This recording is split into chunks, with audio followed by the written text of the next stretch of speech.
Yo, is the mic on, Mike? Into that mic on, Mike, and pour us another one. Let's do it right though, Mike. We feeling nice though, Mike. Gather round, gather round. Into that mic on, Mike. Into that mic on, Mike. Yeah, Garage Drinks with Mike. Woo! What do we have here? Okay. My man, Beulah Koale. Cheers. Welcome to my garage. Love it. Thank you, brother. Thank you for having me. So good to have you. Now, you had the interesting choice of getting me to choose a red. Right. This is a Shiraz. Love a good It's from a part in Australia called I love Shiraz in Australia. It's the best in the world. That's the one, bro. I know this stuff. The one. Yeah. Australia's the best.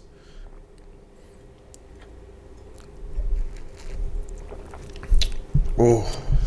You feel anything? Oh, you're good, man. It's smooth. Deep. Yeah, yeah. Earth. Australia make like really good Shirazes. They make like really smooth ones. Is it Australia they call it Shiraz or Syrah? Syrah, New Zealand. Syrah, New Zealand. It's the same grape. Yeah. Same grape, but over in Australia, it's known as Shiraz. I love wine. Yeah, they make really. Sometimes some people reckon it's because they're so such a dry country, and their grapes grow different over there. Yeah. But yeah, I guess the difference is like if you didn't really know wine, it'd be that sometimes when you have a red, and the red is just a little bit tangier, a little bit harder to drink, then they call that like a cheaper red. Yeah. But I'll tell you something though. I'll tell you something interesting, bro. About wine? About wine I and know about wine. South Auckland. And about South Auckland. Yes, sir. Let's go. The thing about South Auckland is that like if you go to like a lot of the liquor stores, like just the locally owned ones, some of their stuff, bro, It's great. The reason being is that not many people around here like a lot of red wine or white wine. Bro, so don't like, know any South Auckland that's coming up that knows wine. You're the first one I met. We'll tell that story later on, but we will. No, but the thing is that like some of the bottles sit there, bro. They sit there for like years. Oh. And so the storekeeper is just like, I just gotta drop the price. And so he does, bro. The Indian storekeeper doesn't know he's making money. He doesn't know, bro, that like, you know, that 6-year-old Shiraz or that 8-year-old Cab Sav he's got sitting there, Mike's waiting for that, bro. And I'll go in and be like, $10. Gee. And he's like, yeah, okay. And bro, like there's some gems around South Auckland, bro. I get some of the best deals like at some of these but you know, like there's also like whites. Tell me off the mic, because you tell me the specific stores off the mic. So but there's heaps. But this is the thing though. There's heaps. There's just everywhere. It's the independent ones. Yeah. Like if you go to like Super Liquor and Liquorlands and stuff like that, of course, like every label has to have a price, right? But it's the independent ones. Got you. You pick any independent one, bro. You can walk in there and you just like, but you got to look at like so I guess the best things to notice is like the year, like the older it is, the better it is. And like you just gotta look at like the reds. Hopefully, like if you like a like smooth reds, if they're from Australia, well, good Shiraz from Australia. Bro. But that's a good tip, eh? Bro, I love that about South Auckland, man. Like I love that like all about all the liquor stores in South Auckland. It's not just like the reds either. It's like the Chardonnays and Rieslings are whites that you can age as well, because just like Chardonnay, like the longer it grows, it's kind of like a red, and it gets like darker, right? Like a deep yellow. Like old skin, dehydrated piss. Yeah, bro. But no, literally. Hey, man, it's so good to have you here. Thank you. Like, literally, it's been years. It's a couple of years, bro. It's been more than a couple, man. It's been a few, eh? When did you leave New Zealand? Like when I actually left New Zealand, probably like 4 years ago, probably. Yeah. Like when I got my family and it's like, let's go. Yeah. And that was crazy. Yeah. That was oh my God, I'm doing this. Like going into the world and starting again. Yeah. And not knowing and having a young family. Like my kids were just born. Yeah. They just came out of, hospital. They're in intensive care for ages. And I remember that. Yeah. I remember that. I think probably best if I like take this right back. Take it back. Right back, man. Right back. Take it right back. Because you and I like first ever worked together on this little short film, right? This little short film that was a true story. As soon as I saw the script for this short film, I was like, yeah, man, I'm keen, man, because this was Manurewa, and it was about a liquor store shooting that for real that happened, and it's a very sad story because guy ended up dying It was an awesome short film. Yeah. And you and I worked on it together. We did. And I think that's probably nearly about 10 years ago. I was 17, bro. I was still in school. Wow. I shot that during the school holidays. And that was my first proper job. I remember. Because when I met you, you're like, nah, I haven't done any acting. I was like, what am I doing? I was like, gee, you're the guy from that show, Pacific Beach Street. Oh my God. I was like, gee, that's the guy from Pacific Beach Street. He's acting angry. Yeah, but that was awesome, bro. And your performance in there was pretty solid for someone that's never done it before. Yeah. But you had done like probably drama and stuff at school, eh? No, nothing. That year was the first year I discovered drama, and my drama teacher. It wasn't even a drama class. It was, shout out David Riley. He's my boy, Beulah College. He was an English teacher that decided to run a drama club. Right. In my second to last year of high school. And it wasn't even a class. It was just like something you go along to. And we just went along to just skip other classes if you join this thing. But it wasn't even a class. Nah, it wasn't like a... And it wasn't until later on they figured out, oh, this thing is actually cool. I think we used to do it during like lunch times or something. Yeah. And then next year it became serious or something. I can't remember. But yeah, he gave me the piece of paper for audition. And I was like, I'll go to an audition. Yeah. And then I went along and done whatever the guy told me to do. Yeah. Did it feel weird? Yep, bro. Yeah. I was thinking about it as I was... Today. What sort of stuff did you have to do? Nah, because he got me to hold a stick and get the gun, remember? Get the gun, and I had a hoodie. Yeah. That's right. And he's like, you're the robber, you just go in and rob. Yeah. And I was like, okay. And I just done it. Yeah. And then he was like, then he just told me to go home. And then later on, he told me I got the job. I was like, what? And then I was telling my friends, it's like, bro, acting's easy. You just do what the fella tells you. Like, you just do it. He like tells you to do something, and then you do it. And then it's like everyone, and I was telling all my like friends who are first. Everybody should act. You can do it. You can do it. Bro, it was that easy. Like, and you know, in hindsight, now I know not everyone can act, but that was a blessing. You know, I figured out, holy crap, this is something that God's given to me. Yeah, you know? It's because a lot of people, like, you probably don't, like, sometimes, even I don't realize, but a lot of people, like, they panic and stuff. Like, it's a real fear for them to even, like, talk in front of people. Yeah. You know, so it's definitely a blessing if you don't have that naturally. Yeah. If you're able to, like, have that confidence. Yeah. Especially, but, see, I come from, like, a trained background of going to drama school and stuff. Yeah. I can tell you, bro, like, when I first started drama school, I did not like drama school. Because it was very different for me. Yeah. Like I had to pretend to like walk through like a block of butter, pretend to be a tiger. Yeah. And that's when I auditioned for drama school, right? And when I auditioned for drama school, bro, my cousin was sitting in the room and he was in like a black singlet with black sunglasses and a chain. He was just sitting there. That's cool. And he was like, embarrassing. And the person stopped he was like, oh, excuse me, can you please wait outside? Yeah. And my cousin was like, yeah, he had to wait outside. And I was just like, I got nothing to lose, man. I might as well look like a dick. Yeah. And so I just did it. But it wasn't, I didn't feel like it was natural to me. But some people like you, man, they just have a natural inkling for it. I still have that fear though that you're talking about. Like the nerves. Right. Like I'm not calm. I'm calm now because I'm talking to you. Yeah. I have fear if that nervousness is not there, then like I know now through experience that it's not a good job, or I'm not nervous enough. Like I use the fear, I use the nerves to push me through what I need, and it forces me to put in extra work. And but then it's like a boxer training. Like you're just training the whole time before a fight. Yeah. You're nervous, get to the fight. It's on. You're just like, let's go. You know, and that's just through experience. Back then, you know, being a youngin', I was just literally doing whatever the director told me. Yeah. And I still do that now, but now I know other tools to the trade. There's like a story there's a backstory to it. Yeah, and there's, you know, I have a voice as well. I can have a conversation with the director, with the writer, with the producer. Yeah.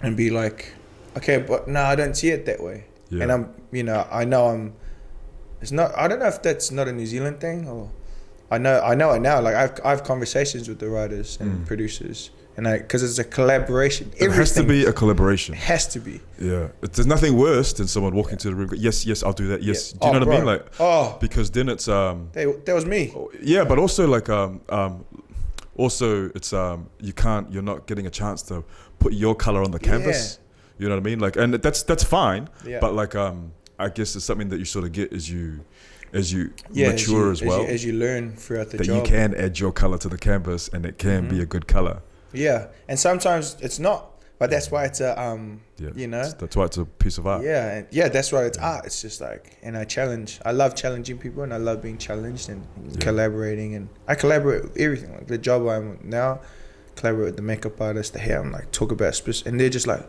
man, like, you're awesome that you. And I was like, no, because we're making art. Like, I love, you know, I love my job, bro. That's like, awesome, bro.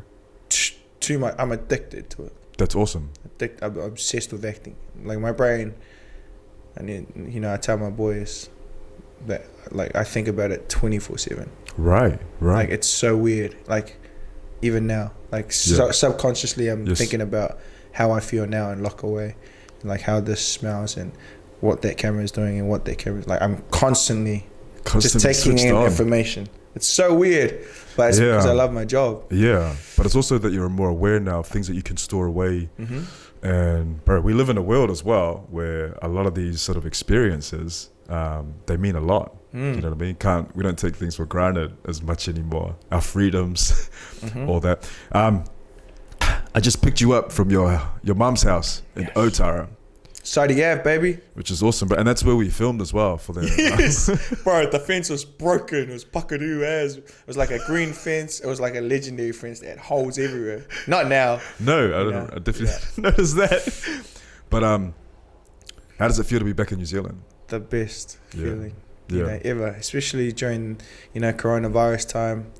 I was out there for a good while, you know. I was away from my family for like 5 months. I sent them home early from Hawaii because I just watched how America was dealing with the virus, and I was like, this is not cool. You're gonna kill my kids. Yeah. Like, you know, I didn't know if it would have killed them, but like I don't even want to play with the chances of it. Nobody wants to play. This is my family, so I sent them home early, and then I went off to Finland and shot a movie there with this whole epidemic thing, and it's so weird. What's it like? So what's the world like, bro? Bro, it's weird. It's like a movie. It's like those sci-fi movies. Everyone is like, people wear hazmat like suits, like, and they're like sticking tubes down your nose 3 times a week, testing you. You know, you have like little laboratories on set. There are different zones, so there are 3 zones, like a red, yellow, and a blue, and these zones are like crew members. So usually in a film, for the audience, usually on a film set, everyone just mixes and mingle, and you have, you know, close to a couple of 100 people together on a set making this piece of art in front of the camera. But because of Corona, like, you have these different zones, and these zones are not allowed to mix. So you have had like I think the red zone, which is the good zone, is the actors, the directors, and the sound guys. 1 guy from sound, 1 guy from one grip, and then the other zones are the, you know, bad zones. Yeah, are the like the grip guys, you know, more of the grip guys, more of the electric guys, more of the sound guys. So and they can't come in when we're working. So when we work and do the scene and cut, and they need to change camera, you have to. These guys have to. Yeah, that these bubble guys leaves. have to. That bubble this bubble leaves. This bubble comes sprays it down. The next bubble gets information relayed back from what they need. Set up the lenses, spray it down again, and then we go back. Bro, it's so weird. Doesn't that cause like massive delays? Massive, and it costs a lot of money to have these tests. So it's definitely a weird time to be working right now. Wow. Yeah, bro. That's pretty crazy. But it adds to the fun, you know. I love it. Like, I love it, bro. Because I'm just like, well, I'm going to use that. I'm going to use how I feel right now for whatever I'm about to do. Yeah. You know? Yeah, so. They incorporate any of this stuff into like what you're doing at the moment? Into the storylines? Nah, but I do know a friend. I'm sure it's coming. KJ, you know KJ Upper. Yeah. He just shot a film during the coronavirus. I think it was the first film in the world that shot during the pandemic. About the pandemic. Like, they just got a whole bunch of people together, and I think it's streaming online, and it's doing pretty awesome. Oh, that's cool. So yeah, you know, they made it work. It's weird. It's so weird. But this is the thing, though. It's weird for us because it's just happening now. Yeah. But for our children, like, I don't think it's going to be a weird thing. This is going to be, they're going to be used to it. It's their norm. And they're going to, and we got to get used to it as well. Like, as much as we call it weird, this is kind of the new norm. If I go back to, so after you did like Manariwa, obviously that's a long time ago. Okay. Where did you sort of go to from there? Like, once you did Rewa and you saw like your face on screen and stuff, instantly hooked, or did it take a few projects? Well, before that, I was doing Massive Theatre Company. Yes. So Massive Theatre Company is pretty much where I learned a lot of my core values, or like techniques, if people call it that, just like my work ethic.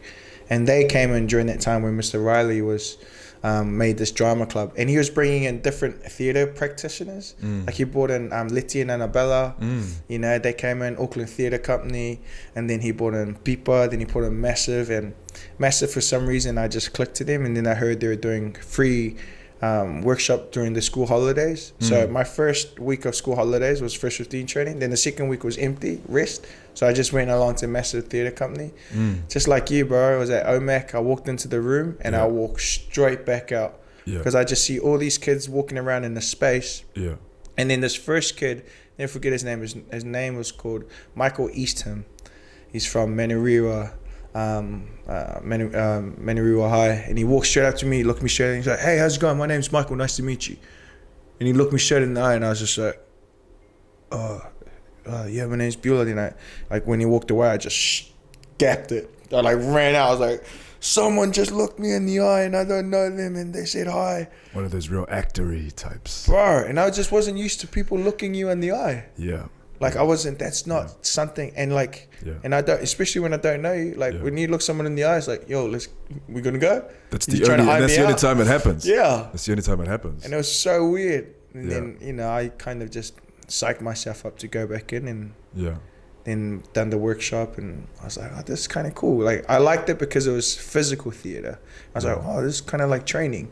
You know, so I kind of caught the bug there. Then maybe a couple of weeks later, that Manurewa audition came, and then I started to catch the bug, and I was like, whoa, this is becoming something, you know. But I didn't know what it was going to be. It's just like, it's just a hobby. Yeah, of course. Yeah. It's just a hobby. So 17, 18. I'm not getting paid. You know, I'm making no money. I didn't get paid for years. For years, you know, you're just doing these things because you like it and you don't know why, and you're just like, I like being in front of the camera, and I like trying to make myself cry or make myself laugh at something that's not funny. Or it's a good challenge, eh? Yeah, it's just a challenge, and I'm a person that loves to be challenged. It's a challenge like an athlete, but like on a different, like a more mental and emotional. I think harder as well because of that.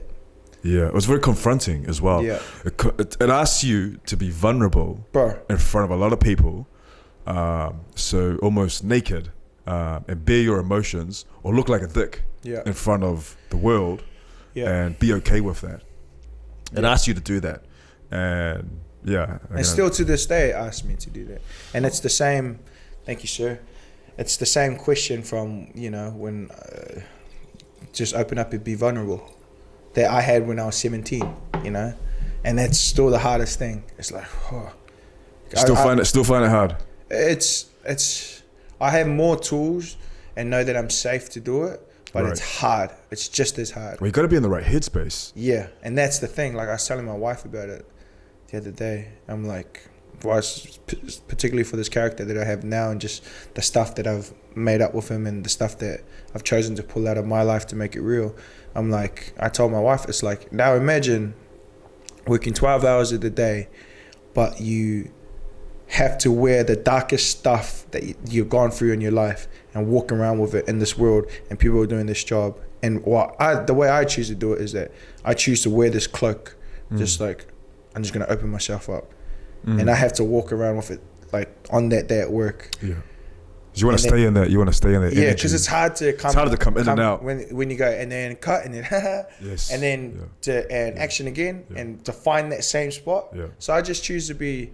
I just sit in it for the sake of the work, for the sake of the craft. You know, and sometimes you look like a dick sitting away from people, and people don't get, just people don't understand. Sure. But at the end of the day, that's okay though. It's your job, bro. Like that's the, you know what I mean? Like and people won't understand. Yeah. So how was it for you at the end of the day? Like coming out of it, you're okay. Rough. Yeah. Oh, bro, I'm still rough. Like I thought I had I do have the tools to come back, and I've come back way quicker than what I used to. Like we'll talk about it later. My first job in America, that I came back to New Zealand and I was stuffed, bro, for a good couple of months, bro. And my wife didn't recognize who I was. no one did. And I thought I was just normal, but nah, bro. I still have like traces of it. Right. But it's because I opened myself up too much. Not too much. I just opened myself up. What project was this? Thank You for Your Service. The Steven Spielberg. And you played a Samoan soldier with PTSD. PTSD. Yeah. He's a real person. He's a real person. And that's why I chose to go all in. Well, the thing is, bro, like, I mean, I know you. Yeah. And I know, like, if you meet someone like that, yeah, bro, you're going balls deep. Yeah. But you owe that person. That is the least you can owe them. If you're going to portray what they did in real life, you owe them to go that depth. And so I can understand that you would have gone deep with that. I went, ooh, it was dark. Yeah. Like, I spoke in the accent non-stop for the whole time I was there. Like, even calling back to my wife. I only broke it one time when my wife asked me, she's breaking down, she's like, can you just say I love you in your normal accent? And then I like said it like weirdly because I forgot how to speak New Zealander. What accent? American? Yeah, American. Because I chose to speak in the American accent non-stop because I didn't know how to do an American accent. So I was just like, the only way to improve is to pretend that I'm an American or just and get better each day. And slowly, you know, I got better and better. And, you know, it's still something I work on. That's deep, man. You know they called it the method. I didn't know it was method until... we shot the movie, done, you know, we got the reviews and stuff, and then the director's like, bro, you know that's called method acting? It's like, that's what dicks do. He goes, and like I done some dark stuff, bro. Like I got images of, you know, because he has PTSD, and this particular guy saw something terrible, and I got a bunch of... You met him, right? Yeah, he became... I still talk to him every day now, and all their soldiers in that movie.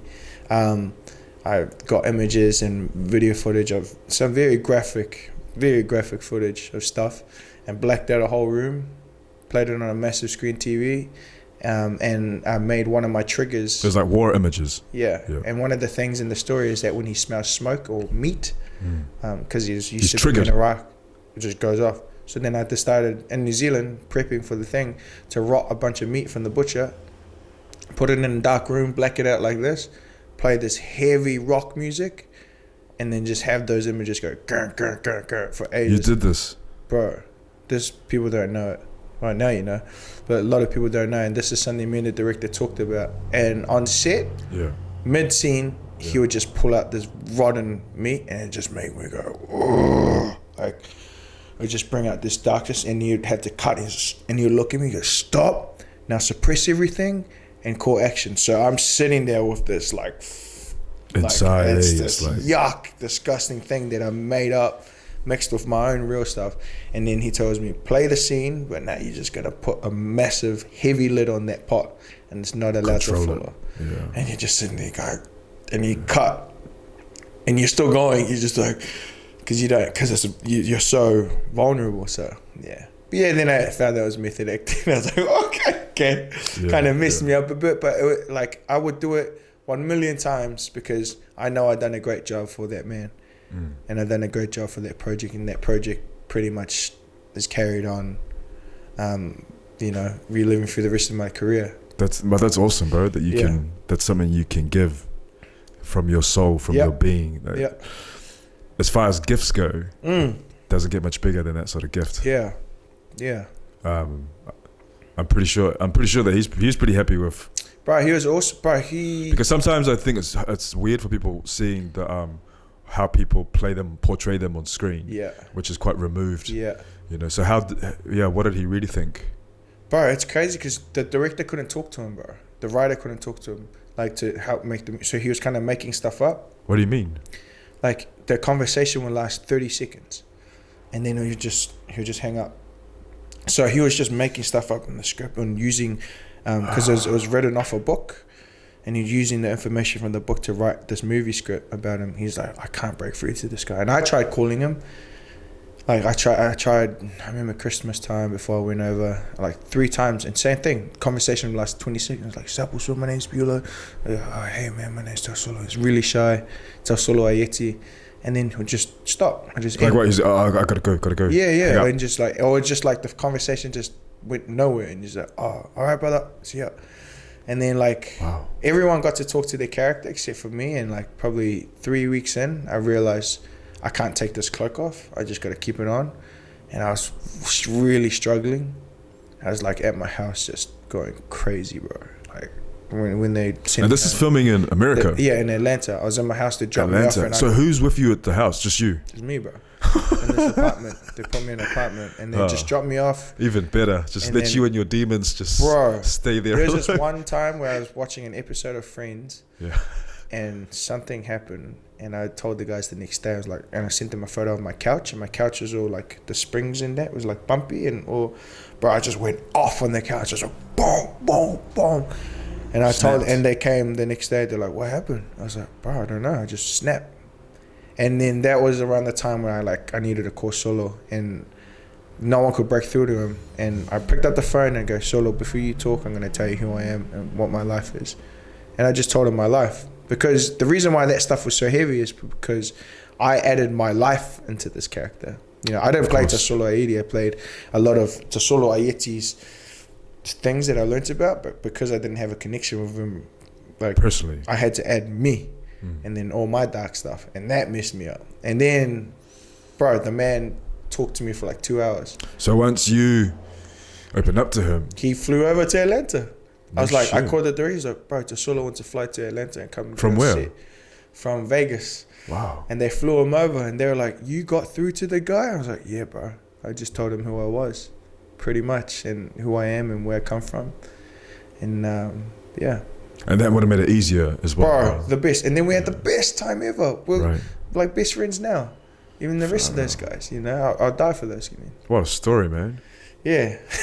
It's crazy. Yeah, but one hell of a journey as well. Oh, it was a journey. And now he's, you know, we got him a job, me and my agent. He's best friends with Ray Seffel. No shit. Pretty much, bro. Like he's telling me just before the film was about to premiere, I knew he wasn't going anywhere. The PTSD stuff wasn't helping. He couldn't get a job. And I was telling my agent, I was like, I can't have this. Like, I'm about to go to a premiere. My rating's probably going to move up. And the guy that I'm playing, the guy who I literally pulled my heart for, is going to be in the same place, if not worse, than when I shot the film. And I was like, I can't have that. And she put in a call. She found out, she knew Ray lives in Vegas. She's like, hey, there's this guy called Tasolo Aeti. But, you know, maybe you can find him. Next morning, she calls me. And I never met Ray. Like, everyone's a fan of Ray Seffel. Ray's like, he's now like big brother. He like calls me like, Mandy, I found him. I was like, huh? It's like, I found him and I got him a job. Wow. He's working with me, and now he's best friends with me. And Ray doesn't know that before Tasolo used to go out on missions to clear rooms, and, you know, he didn't know if he would come back. In Iraq, he used to... Ray didn't know that? Ray didn't know that Tasolo used to upload YouTube videos of Ray Seffel's fights, highlight fights. But because it took forever, the Wi-Fi and internet in Iraq or Afghanistan, he would have to wait for when he comes back to enjoy it.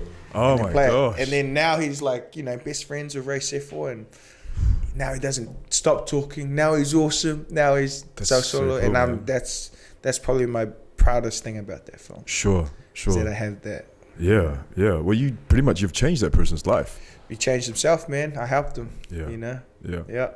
Sometimes that's all people need is just like a hand up, just a hand up. That's it. You know what I mean? Like, but Ray Seffel now has a real life freaking warrior that works for him. Yeah, man. He's got a bunch of them, man, and it's just like that talks to Ray Seffel's heart. We all flew out together for the premiere. Me, Solo, Ray. You know, went out to LA. We had the premiere together with, you know, our agent Mandy, and for the greatest time ever. That's awesome, bro. Yeah.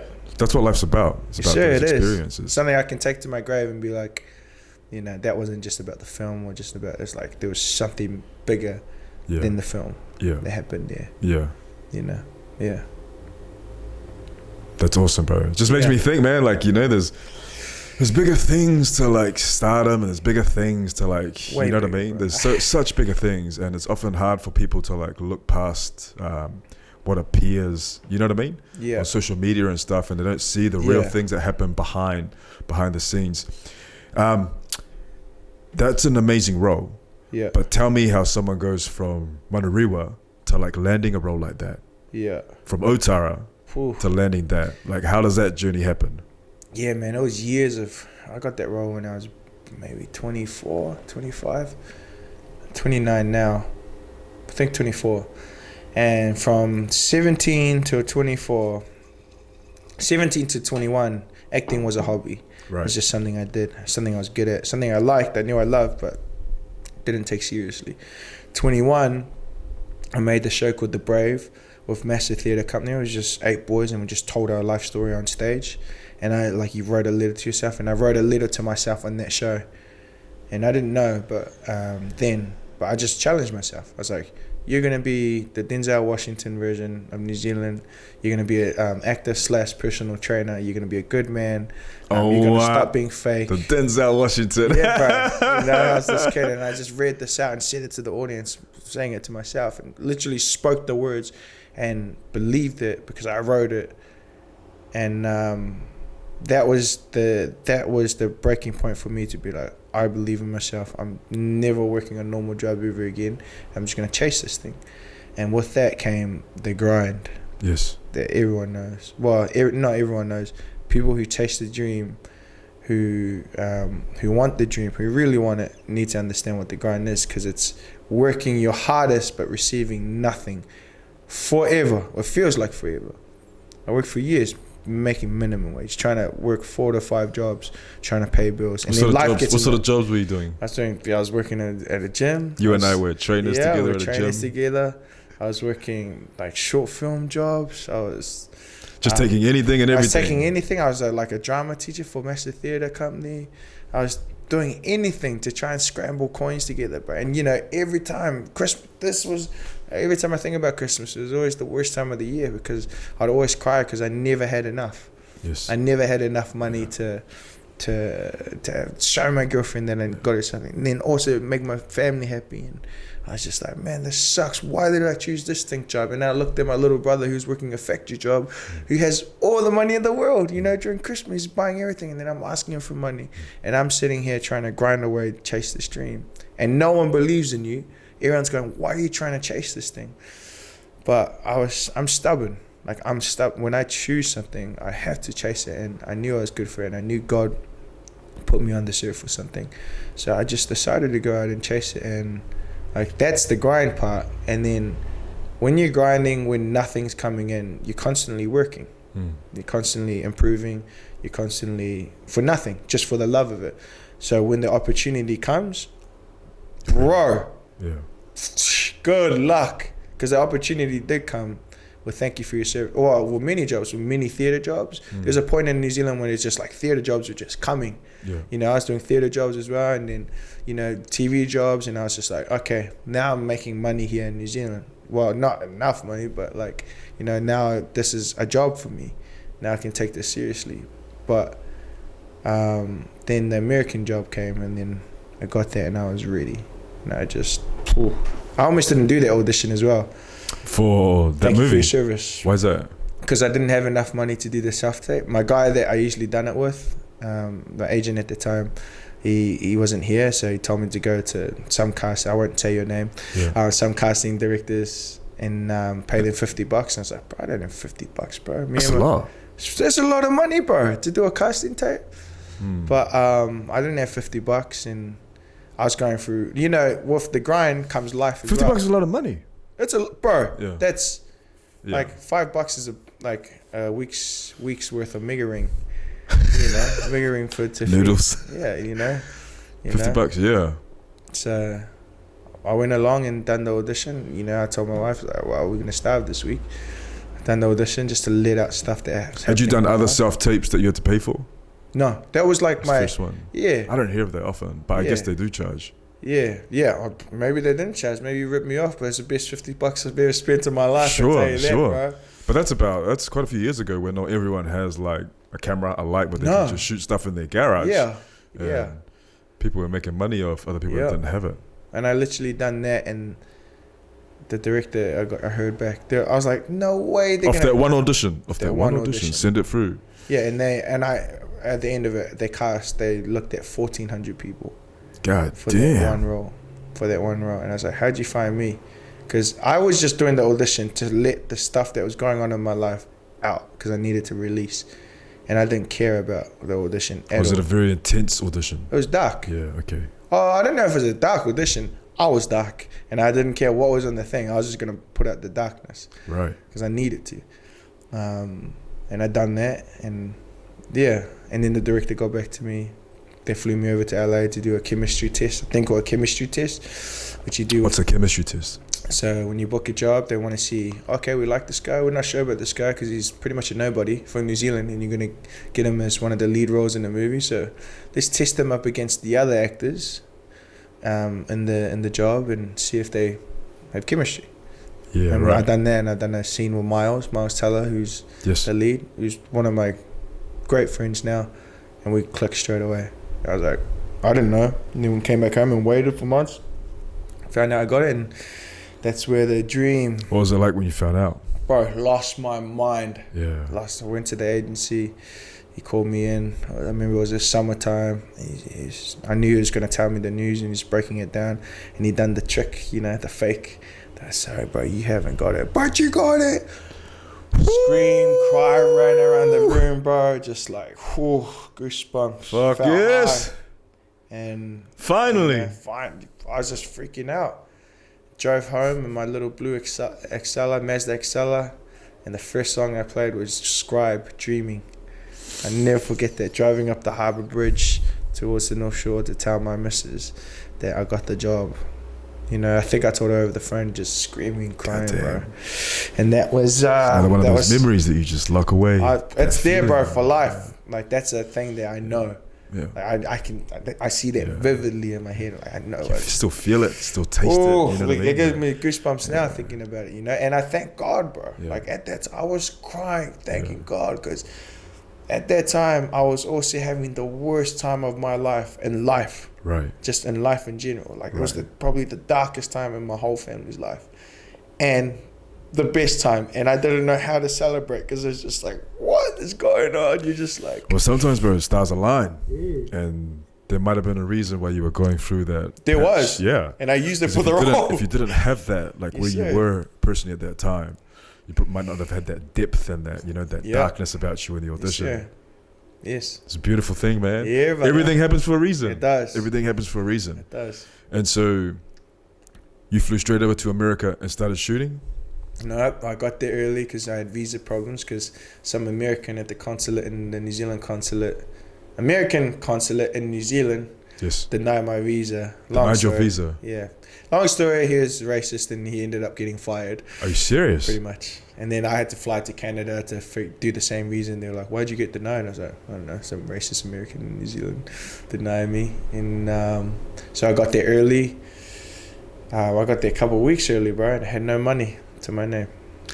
That guy that got fired, he's never gonna fucking forget you. Oh yeah, bro. He's never gonna fucking forget me. And I told him, like, because in the building it's like super America. It's like super, like, we're security. Okay.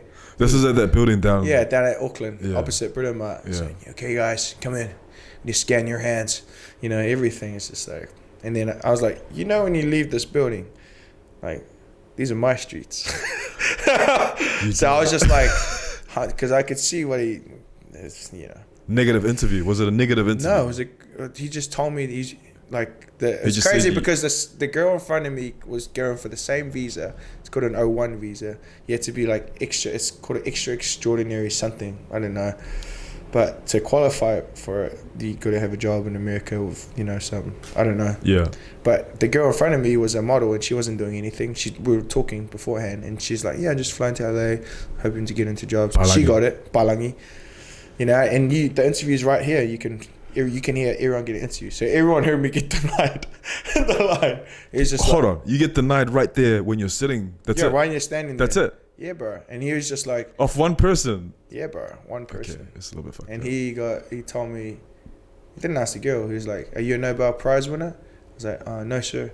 He goes, are you Academy Award winning actor? Because these are some of the things that you need for that. I was like, no, sir, but I've been told by the DreamWorks lawyers to come and all I do is hand a paper to you. And they've done it a million times. And he's like, yeah, but no.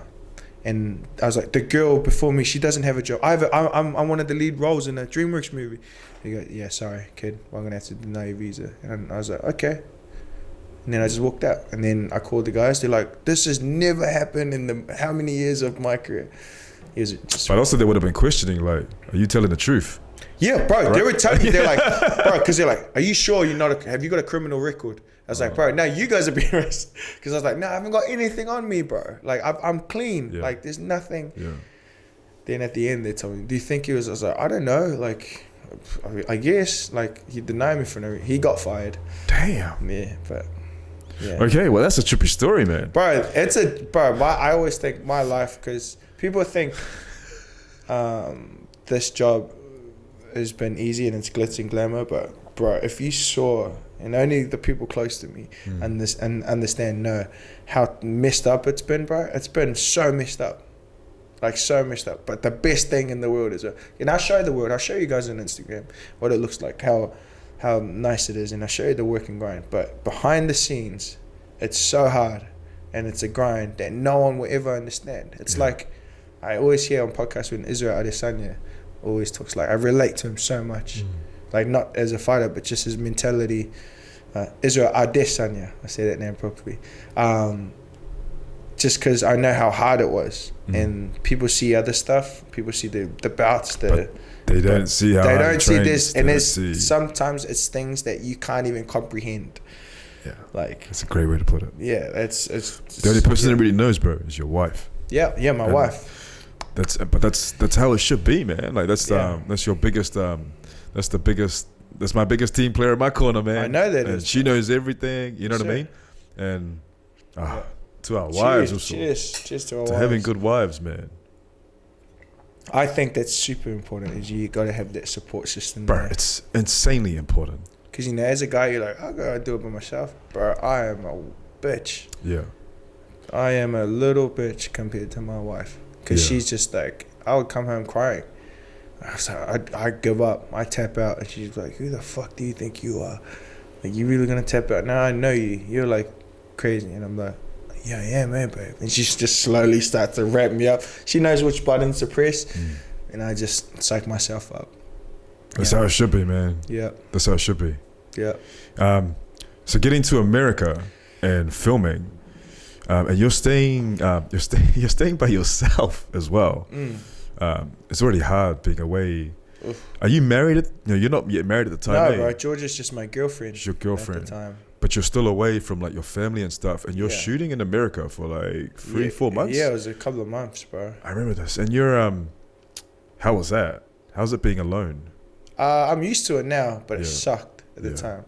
Especially being... especially dealing with such a heavy role. Oh, bro, it was dark. I had the guys there. I had the military guys that I was... they became my friends. But it was... when I came back to New Zealand, I was so detached from family. Yeah. Like, I was so detached. I pretty much didn't know who I was, bro. Because I was by myself. And I just attached myself to the closest thing that was safe. Yeah. And it was the boys. And they were great. They looked after me. They became my best friends, but... Yeah, it was. We were all dark. My best friends were military soldiers who actually done the things that we're pretending to do, and they'd seen and done stuff that, not normal human beings would do, not your average human being would do. So these are the guys that I became best friends with them because they're the only people who would treat me not like a movie star. Yes. Yeah. It's just like. Well, their life is not about. I was in a movie. Yeah, they didn't care about what I did for a job. They're just like. Shut up, drink a beer. I'm like, yes, sir, I will drink a beer. And just talk. Real. Yeah.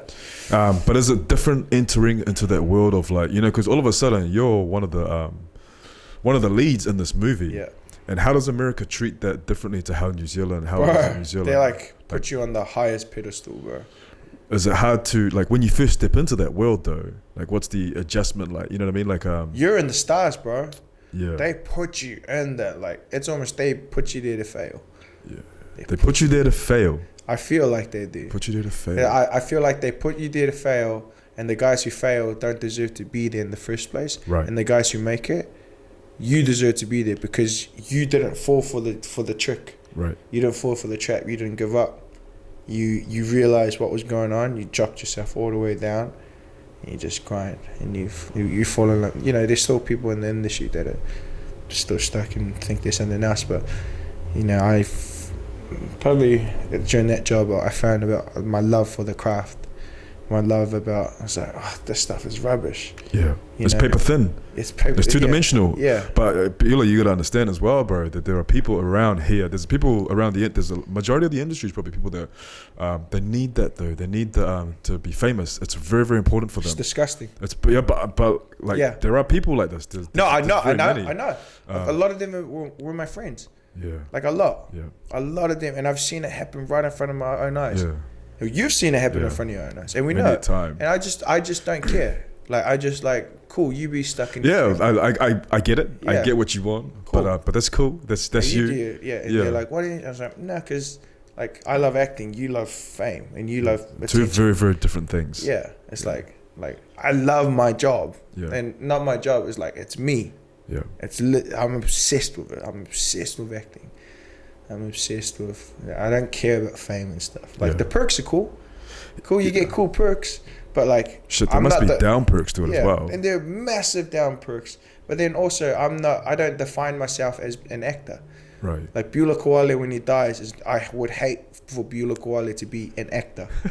You know, when he dies, I'm Beulah Koale, and I pray for this every day. I'm Beulah Koale, the man of God. I'm Beulah Koale, the father, the husband, the father, the son, you know, to the son to my mom, husband to my wife, you know, father to my kids, brother, all the way down. And the last thing down at the bottom of the list is the most sought after actor in the world. And I tell myself, it's kind of like a mantra to myself that I say, I'm like, God, help me achieve these things, help me be a man of God, help me be a great husband, help me be a great father, you know, all that stuff. And right at the end is the most sought after actor in the world. But the thing that people see me as is right at the bottom of the list. Even though I chase for it hard out, but I chase for the other things just as hard, bro. Well, that's so much more important. That's so much more important. Being a good person is the best. Bro, people underestimate the power of being a good person. I thoroughly believe that, bro. Yes, sir, because you're a good person, that's why. Thank you. That's why I'm here, bro. I wouldn't do it for dicks. Thank you, bro. Straight up. Yeah. No, but I believe in that. Like, I believe thoroughly. Like, if I just do the simple things right, if I'm just a good husband and a good father, and I just do my best at those little things, the rest will fall into place. You know what I mean? And I know when like decisions come up in front of me that are like bad decisions, I try and make the right choice. Yeah. I have decisions that come up for my children. I have to make the right choice. Sometimes they're harder choices for me to make, but I choose, make that choice. Like, Mike, make that choice. Like, figure out like what's worth more. Yes, you know what I mean? Make that right choice. Right, and you know what? To be honest, and I know you know this, a lot of times you don't make the right choice, bro? A lot of times, bro. A lot of times. I'll tell you, bro, because you and I are both father of sons. Yes. We are. As your sons get older, you will have to make decisions about where the line is drawn, how we discipline our children, you know, and how to teach them to become men. And the type of men that you want to be proud of. Yeah. In this day and age, it's too easy. A lot of people just let it go. Yeah. But if you really want to be a father that really takes control, like, you have to make decisions then, you know, and that's another level of like decision making. I'm a massive believer in that. Yeah. You know that, like, my circle of people who I keep close to me are mainly men. I have 3 women as my wife, my mom and Mandy. But my circle, because I grew up with terrible men. Right. No great male role model. The people who I thought were great male role models, I found out later on in life they weren't. They're terrible. And so I had 0 men. So the people I surround myself with, there's only a handful of men, and they're great men. And I challenge them to be great men every day, and they challenge, and I vice versa. That's all you need, bro. That's all you need. Because for the sake of our kids, for the sake of my kids. Yeah. Like, bro, I just don't want them to see or grow up with the things that I grew up with, you know. Yeah. For men, it messes you up. True. It's also why I'm good at acting, because like I draw on that stuff. But and also at the end of the day, like, if your career would drop away tomorrow, right? If you had your family with you, you wouldn't care so much about it. Like, okay, it happened. This happened. It was great, but I have this at home, and this is so much more important. It's the best.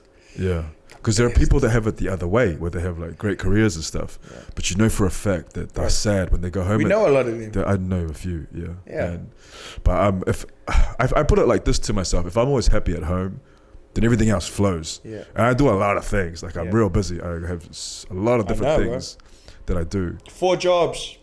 4 jobs. But I love each and every one of them. Yes, sir. And each time I do any one of those 4 things, I'm very passionate about it. I do the best I can.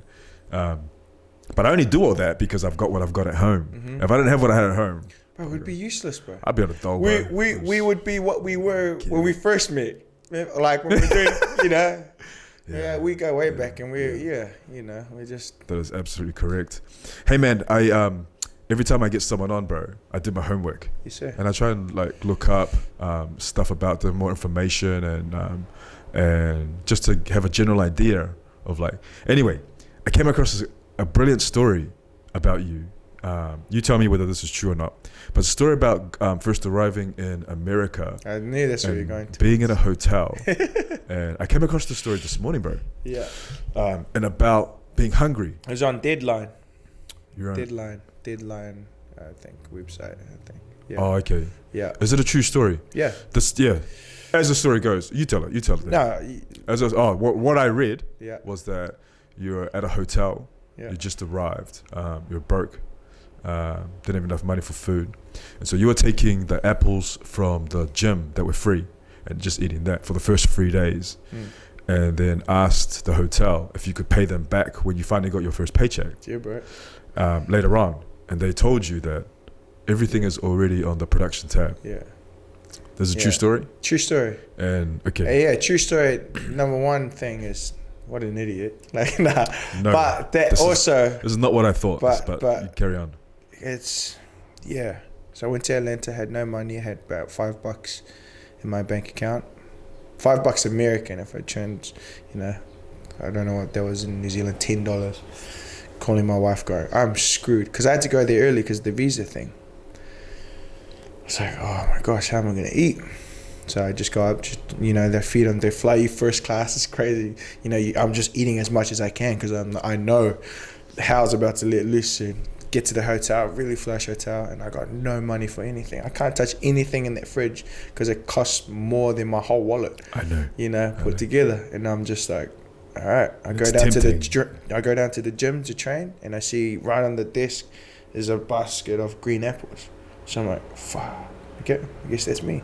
So for 3 days, I go down to the gym 3 times a day, train, walk out, say what's up to the lady, go 2 apples, go upstairs, and just eat. And by the 3rd day. And it was just that and water. Yeah. Mainly. And I don't ask for help. Yeah. There's another thing, I know. I'm still terrible at it. So am I. I hate asking for help. Yeah. It's like, and no one knew about it except for my girlfriend at the time, who's my wife. Now, on the 3rd day, I had no energy, bro. I was about to be put into this Navy SEAL boot camp in the middle of nowhere, and I had no energy. My body wasn't working properly. I crawl over to the desk and ask the ladies, I'm like, my name is Beulah Koale. I'm going to sound crazy. I'm doing this movie. Like, I haven't eaten in a couple of days. I've been eating the green apples. And this black lady from Atlanta, she's just like sitting there looking at me. I was like, there's like a chocolate bar right there. Like, if I promise you, like, I'm doing this job, I'll Google it for you. Like this is my name, I'm doing this movie, this is my license. Like, I'll pay you back. I'll come back when I'm done with the job, when they give me my first check, and I give you some money for this thing. Like, can I have some food? And she just like almost cried, and it's like, sweetheart, you like the things on the production. I was like, and I just cried.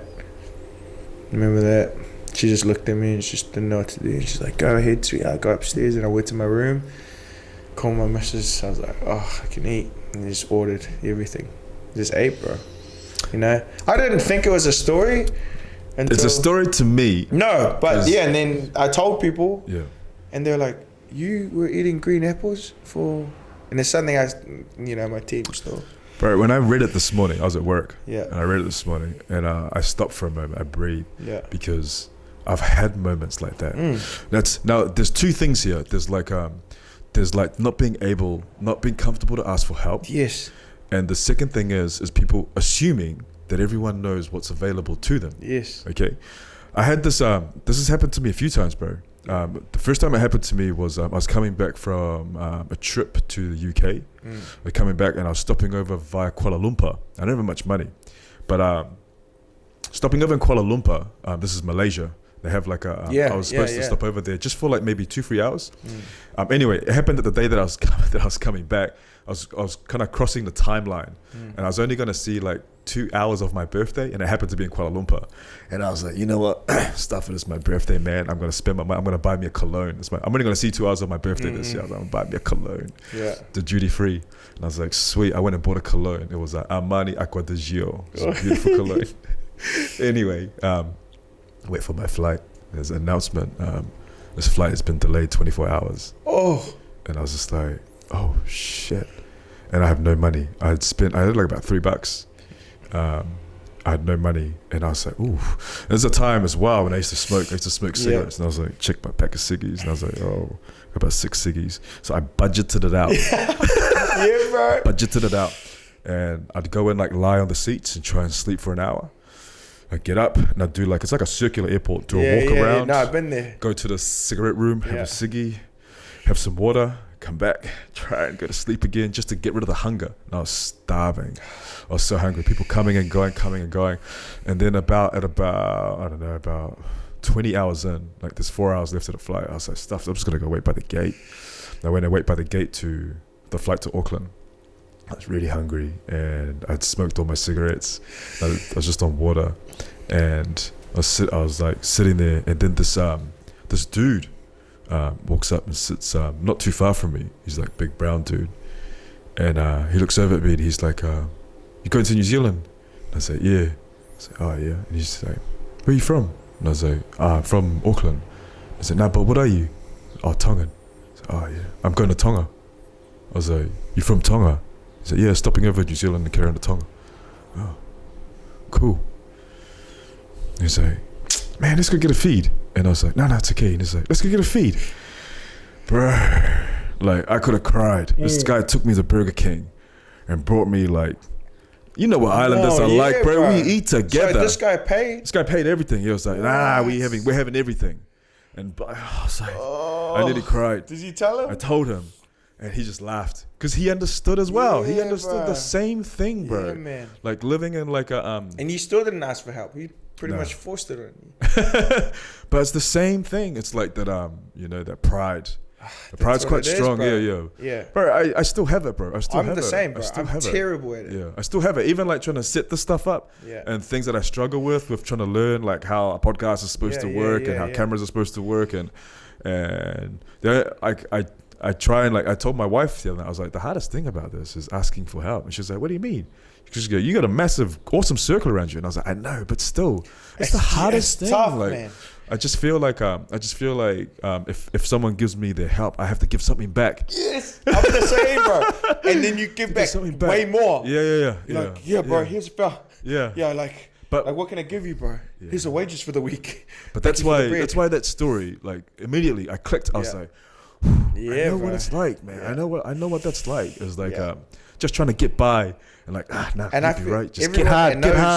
Everyone that knows what that's like knows, if they read the story, knows that. Because I had a guy in Hawaii when that story first came out, and it went all, you know, it was on the big newsprint called Deadline in America. Right. The crew member from this black guy was one of my best friends over there, Perry.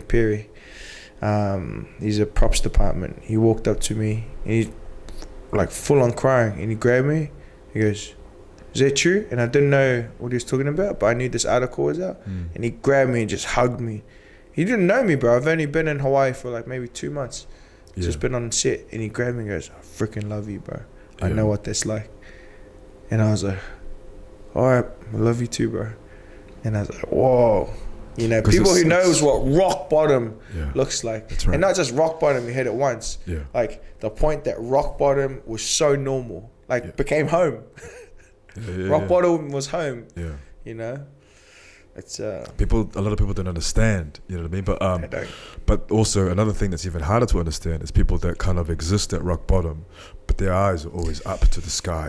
No matter what's around them and stuff, like a lot of chaos around them, but they're still looking, they still believe in themselves. Yes, sir. Like, man, one day, man, like I know that everything that's around me at the moment, I know that it's happening, but I can do better. I can do better. You can do better. And telling yourself that stuff as well, and just constantly reminding yourself that you are worth more, you can do better. I constantly battle with that, bro. Right. Like even till now, like even to this day. Right. Constantly. Like my mindset is always, maybe it's just because I've been there my whole life. Yeah. You know, until like recently. But it's just like I'm constantly struggle with asking for help and just having that feeling of my back's against the wall always. Like, I gotta keep working. It's like my agent yesterday, we went to lunch, she's like, you understand you got like 3 movies coming out and she's like, no, I gotta keep working. Like you gotta hustle. There's something's gonna happen, something's gonna go wrong because this is why like we can't spend this much because it's like you made enough. It's like, no. Because they don't understand where that fear and trauma comes from. I understand. Because we understand it, bro. Yeah. We get it. Like I will never forget the day when the cop came on the door and me and my mom and my brother were huddled down under the table and she's like, pretend like no one's home. Like no one knows, not most people know what they're feeling. Or that feeling like we have no dinner for 2 weeks. This pay's going nowhere. Or we don't know if dad's going to have a job. Or blah, blah, blah. This, like, it's a feeling. And when you experience that as a kid, it kind of destroys you. And I know it has wrecked me, but luckily I have a job where I can vent. Sure. People don't have my job. A lot of people don't have the job that we have. So they can't vent. And they don't vent. And then it explodes. Start drinking everything, doing. I've seen it happen in front of my eyes many a times. Yeah. And it's sad. It is sad, yeah. Yeah. I want to acknowledge, just while we're talking about it right now, that here in New Zealand, at the moment, I don't know whether it's a new thing or not, but everyone out there is entitled to 6 free counselling sessions. Yes, sir. Which is an amazing thing. Hell yeah. And the way you can qualify for it is that if you go talk to your GP and let them know what you're going through, or if you're in like a place of darkness, or if you feel like your back's up against the wall, and they put forward a recommendation for you to see someone. I know this, and I can say this because I've done it, and it's helped me a lot. I want to do it, bro. I told my wife. I think everyone needs to do it at some point. Yeah. I think it benefits everyone because these people are trained. Yeah. They just sit there and they just listen. Yeah. And you underestimate how much just talking about a problem to someone who's a complete stranger really sort of takes that problem into perspective, and you see like how small the problem is, or like how like logistically speaking, like what that problem actually looks like. You know what I mean? And just talking about it is kind of releases a little bit of it. Yeah, 1,000,000%. And I love that about New Zealand that we're doing that. Yeah, I'm a massive advocate for mental health. Yeah, I say advocate, but I'm not in part of any organizations or like. But I want to I love. That's why I knew we were going to talk about this. I love like the guys like Adi Savia, like the guys like Israel Adesanya. All these people who are in places that are higher up, but when I listen to their podcast, they talk about it because it's important. And because people like us, like, are traumatized from a young age. We go through, humans in general, we go through things that you need to talk about when you're older. And it's something I told my wife I'm going to do. She was a little bit hurt because she's like, you should talk to me about everything. But no, I shouldn't. Because there's some things that I would never want my wife to hear that I've experienced. Right. Probably vice versa. Right. And telling a stranger might help, and then getting that stranger to give you some feedback about it. And then, like you said, show you that, that problem that you think is massive, this big. Yeah.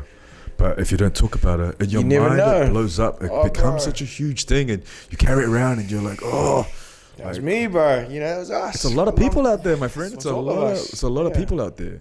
Everyone's at different stages as well. Yep. I got asked at my work to talk about communication to some of my workers, and I've got to type up something to present to them to talk about communication. But when I was typing it up and when I was looking at it, when you really break it down, communication with other people is about respect. Mm-hmm. You know what I mean? Because people communicate with you in different ways, and that also depends on like where they are in their lives as well. What sort of day they're having. People come in because some people come in like aggressive. Or arrogant into a conversation, or like demanding.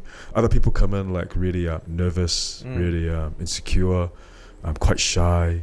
But I always think that if you can communicate with someone just openly, respectful, then you've done half the work. You know what I mean? Because like no matter where they are in their day, the rest is up to them. But if you can just be there for them, then you've kind of like, the ball's in their court. But communication between people is so important because it's massive. A lot of people don't know how to do it. Yeah. I feel like as actors, we're kind of trained. We're taught some things to help you do that. I feel like a lot of us, I know for myself, speaking for myself, I'm a person that I'll take it. I'm like, cool. And I see where you're at. Then I let that ball roll around and be like, okay, what are you gonna do with it? Like, now you came in there, and you didn't get the response back, or and then I just play around and I send something back, and then I always feel like I'm like, man, I'm being fake to these people because I'm playing different masks. I'm not playing different masks. I'm just playing what they're giving me, you know? Yeah. Like, oh, and then we'll talk about this, cool. And then, okay, you want to talk this way? Let's go this way, yeah. We're lucky to have our job where we kind of learn how to do that. That's right. But that's when we're acting.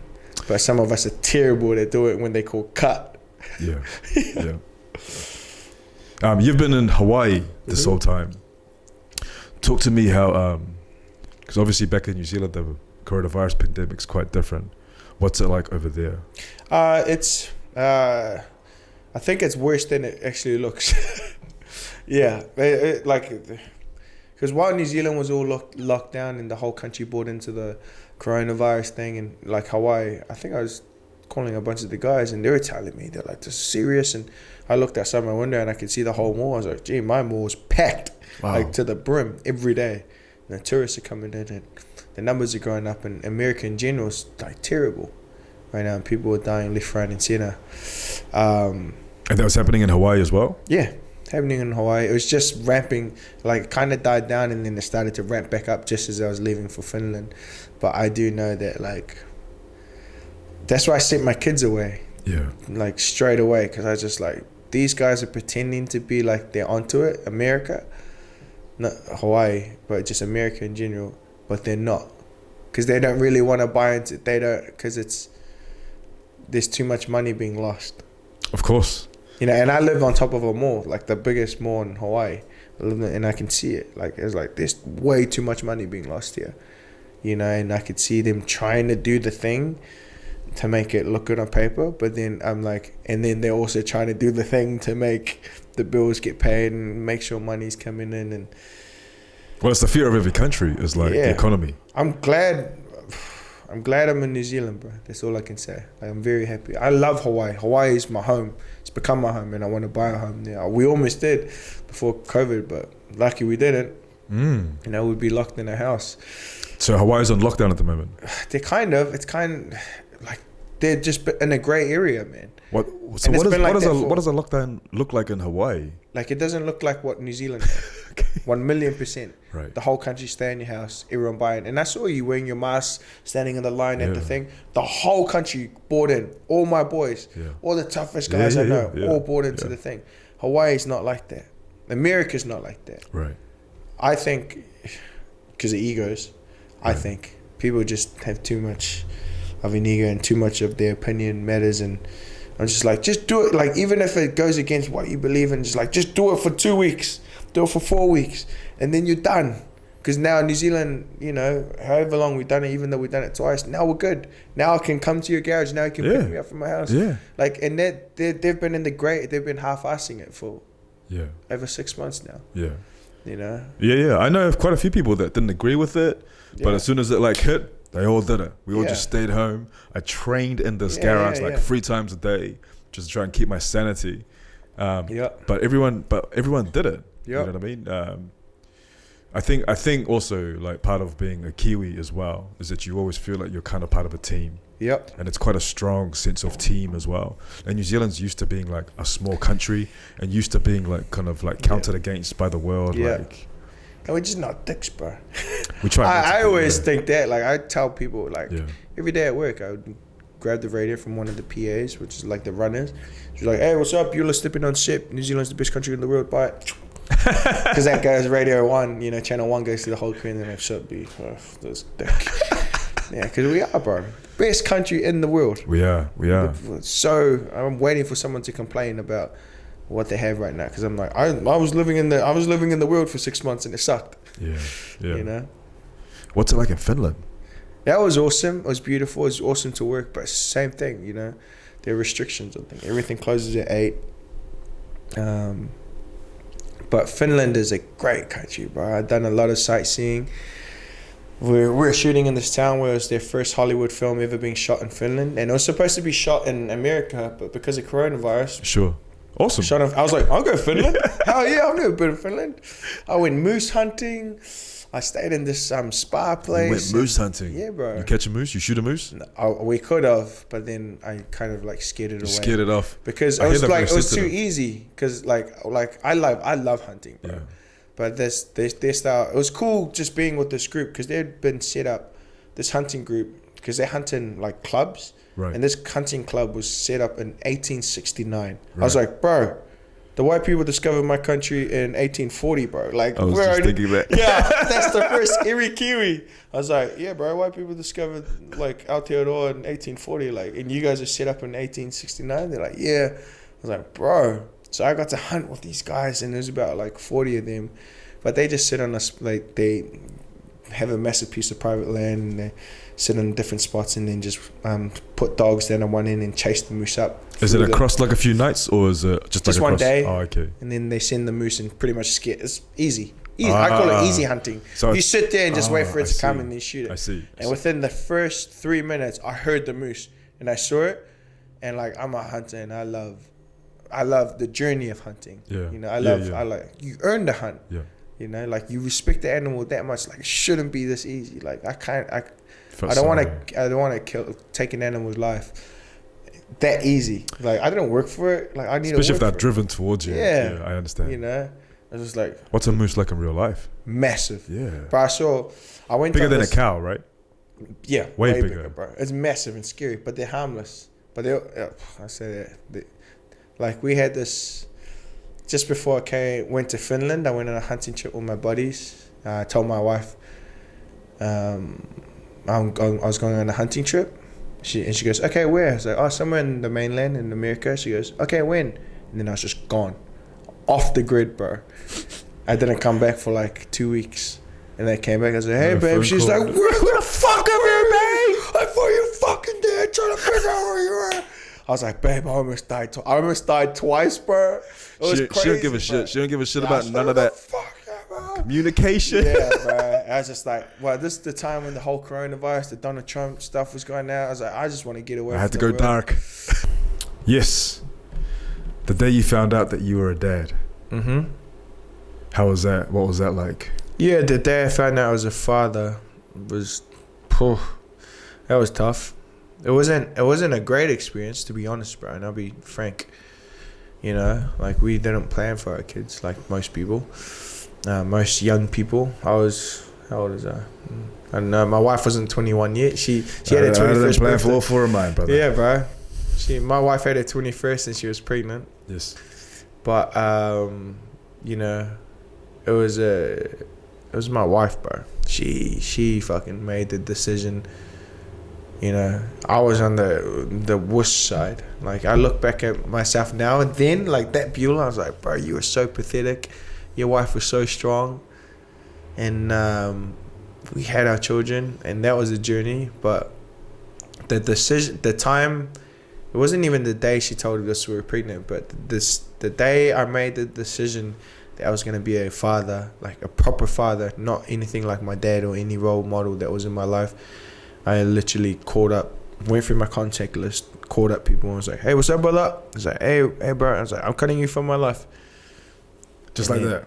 Like that. And they were like, "Oh, what do you mean?" And they hung up. Then I move on to the next person, delete their contact, move on to the next. Hey, what's up, brother? Why? Because I just feel like I didn't need any of the garbage in my life. For me to be the dad that I wanted to be. Each of those people had something associated with them that was...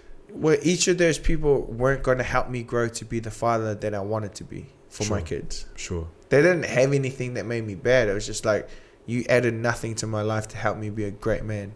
Well, it's pretty admirable that you did that, like just straight up and just say it straight to them. It wasn't admirable at the time. It was just being straight. I feel like that's where, you know, nowadays I'm a pretty frank guy. Like I hashtag the quote, run it straight constantly, and I don't hashtag that like to try and make a thing of it. Like I'm straight up. I run it straight in everything, and I don't care how big you are, how tough you are. because you can't scare a guy that's not scared of death. It's a measure of heart. Yeah. And also, but it's not just physically as well. It's being able to say directly and call things out directly when you feel that they're inappropriate, or if you feel that they're not right for you. But being able to say that is a pretty cool quality, I guess. Yeah. And also, bro, I'm not the perfect man. Like, I'm not saying like I'm the perfect man. Like, I mess up millions of times, and my wife, you call my wife, she'll tell you. But it's like I try. Like, I'm like consciously try to be a great person, great father for my kids, and a great husband for my wife. You know? And I remember when she finally did give birth. Yeah. And it was a rough time. I already had kids at the time. So I couldn't even begin to comprehend how you would be feeling, especially your sons, your twins, they're your firstborn, and they were straight into intensive care. What exactly happened, and how did you deal with that?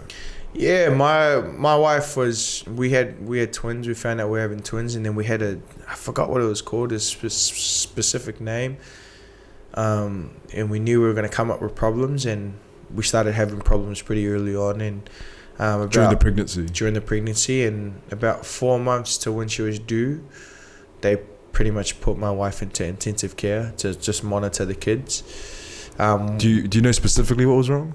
Yeah, pretty much one twin wasn't getting enough food they were sharing a placenta. They didn't have a placenta each, and one twin wasn't taking too much. Yeah, he was, and the other one was stuck at the bottom, and he got literally nothing, and so he was in like the 5th percentile of what they should be growing at. Right. And so we had to leave our kids in the womb long enough so our kids could grow their lungs, so that when we knew we had to pull them out early, but we're trying to keep them there long enough so they grew their lungs, and long enough so they grew enough strength, but not long enough because we knew that twin number 1 was going to pass. So the doctors pretty much told me and my wife, like, okay, let's kill one baby now so the other one has a 100% chance of living.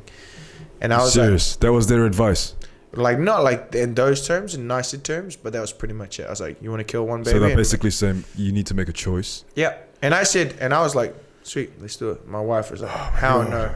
She goes, okay, so what's going to happen if you let 2 of them live is that probably one might not live, and the other one's probably going to have complications. And if they do both live, they're probably both going to have complications because they didn't get the things they needed. So they're on monitor, keeping on them. She had scans like 3 times a day for about a month. Kept them in there long enough to the point where Isaac, twin number 1 who was struggling, stopped moving, and that was the point when we knew, okay, he's about to die. So we rushed her into emergency, cut her open and pulled out my babies. And the whole thing of like, oh, your baby's born, it was great, blah, blah, blah. It's like, bro, my baby was born and it was like half the size of my hand, looked like an alien, was like not a fully formed human, and was dead. Like, my son was dead. And my wife was like behind the sheets. He was not breathing, nothing when he came out. No, nothing. Dead. He's dead. And I looked straight through all the nurses and doctors' faces, and they rushed them straight to the room in the back. I could see them pressing this little human, trying to resuscitate. And that's when I like stopped and I prayed to God and I go, you make this kid live. I promise you, God, that I will take your name to the highest places, and I'll do everything for you. That's why I made that prayer, while also going, he's okay, he's good, he looks great, to my wife behind the sheets. Then they pulled out my second boy, Xavier, who was also born 3 months earlier, and he came out screaming and crying. I was like, he looked not fully formed. Right. But then I was like, oh, that's what it feels like to have that thing that all fathers were telling me about. Yeah. And then quick reality came back when I looked past them and looked into the other room. You see a whole bunch of nurses trying to bring my son back to life, and which they eventually did. But then they stayed in intensive care for 3 months, and there were many days where the doctors and nurses called us in and you like, come say goodbye to your babies. You know, no one knew about this. Many days. Bro, and my wife,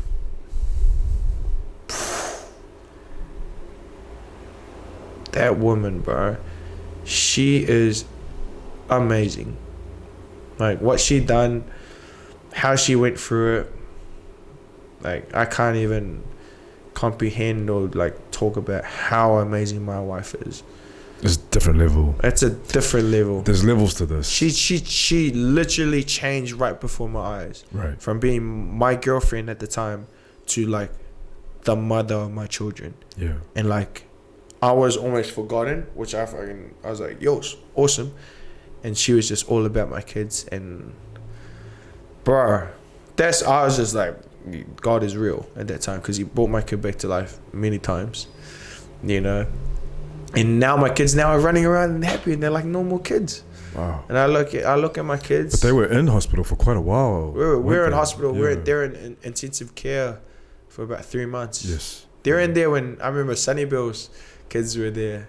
One of Sonny Bill Williams's kids were in there, and I remember talking to him, and I knew he was in Nuku. We're talking about it like, bro, it's tough, eh? Yeah. Our wives are amazing, and there's a cool little conversation I got to have with Sonny Bill Williams and just relate with him on a different level other than you're a rugby player. Like, bro, we're fathers here trying to support our wives who are going through the worst days of their life. And something that we can't ever go through. Yeah. We can go through a lot of things. Bro. But that was, I was just like, I am useless. Yeah. I was literally useless because I couldn't do anything. Yeah. All I could do was hold my wife's hand and support her.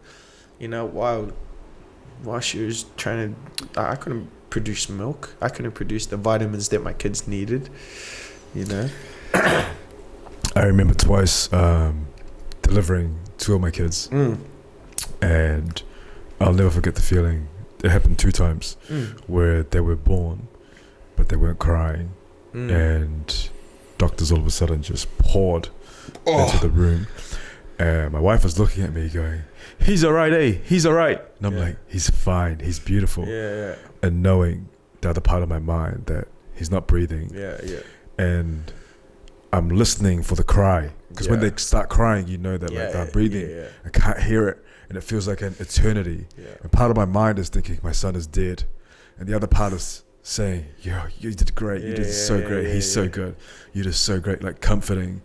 But that sense of like being so close to death, the impending doom of I've been through a lot of things in my life, but I always measure it against this one thing that's constant for me, is that my children are alive and healthy.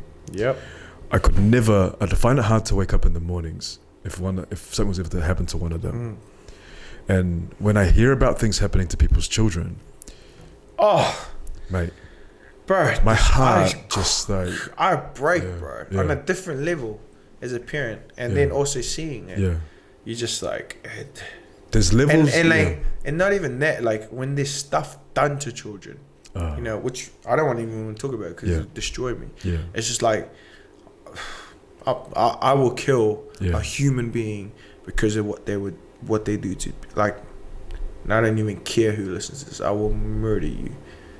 I think a lot of people feel that way. Yeah, because you know what it's like to have a child.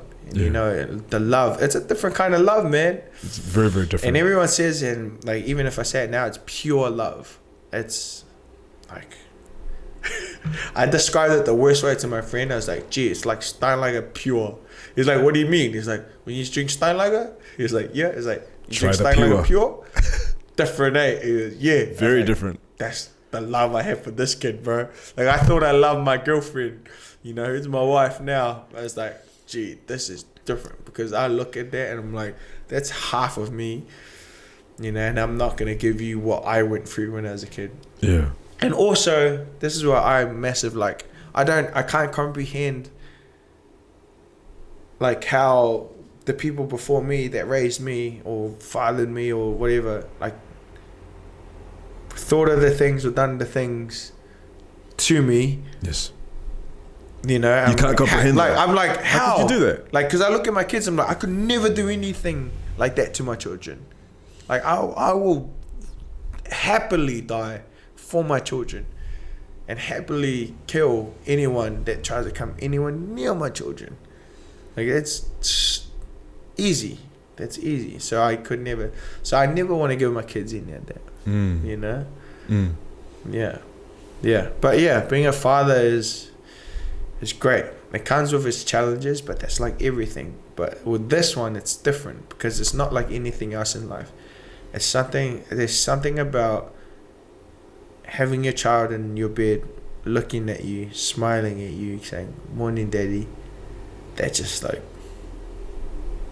bro, no amount of money can pay for that. Completes you. It's just every day, bro. My baby's just like, "Morning, Daddy." When you've got your unit around you, you just feel like, complete. Yeah, bro. Yeah, and then you're like, all right, I'm gonna get out into that big wide world. Yeah. Go grind for these kids. Yeah. Your this is something else as well. Your wife, who we've spoken about, amazing person. For her as well to, and I understand this as a parent, the challenge of this, for her to become like a first-time mother to twins, bro, and be at home with the twins, bro. Yeah, talk to me about that because Hawaii 5-0 for the first year there, she was in a prison because she couldn't leave the home. Yes. Because I was at work every day, working, traveling the island, working, seeing beautiful Hawaii. My wife was stuck in and we lived in a beautiful place. We had a beautiful condo. We got to do everything, but you don't have any family there. You got no family, no nothing, bro. Yeah. And my wife done it all by herself. And she would have 20 minutes to herself where she would go down where the kids would sleep. She would go down to the pool and she would tan, which I still to this day don't understand why fucking people tan. That's coming from a beautiful brown man like yourself. From a brown man, but my wife is kind of brown. She's super brown when she tans. Sure. But that was her 20 minutes of her. That was her 20, and I never understood that. I was like, why do you go downstairs and that was me. I was stupid. I was an idiot. I didn't understand what my wife was actually going through. I spent 2 days with my kids by myself, and I was like, holy crap, this sucks. You do this every day? You do this, you've done this for a year by yourself? And she's like, yeah. I was like, I am a terrible human being, Quite humbling, eh? But you see it. Very humbling. Yeah. I know for a fact motherhood is the biggest job in the world. Or being a parent, not just motherhood, because, some mothers fail. And fathers pick up that bit, deciding to be a parent. But for me and my family, my wife, still to this day is the greatest. I was away from my kids for 5 months. Yeah. She let me go and chase the dream. 5 months. 5 months. Just her and the twins. Find the school for them, find the house for us to live in New Zealand. Blah, blah, blah, do all of this and that. It's and I'm running around shooting movies. Sure, that's the grind, and sure, it's hard. But it puts things in perspective, doesn't it? Yeah. It's amazing what parents do day to day. But that's important for you. We go back to that support system. Yeah. I feel like you have to find someone who believes in your dream, who believes in you, and you also believe in them.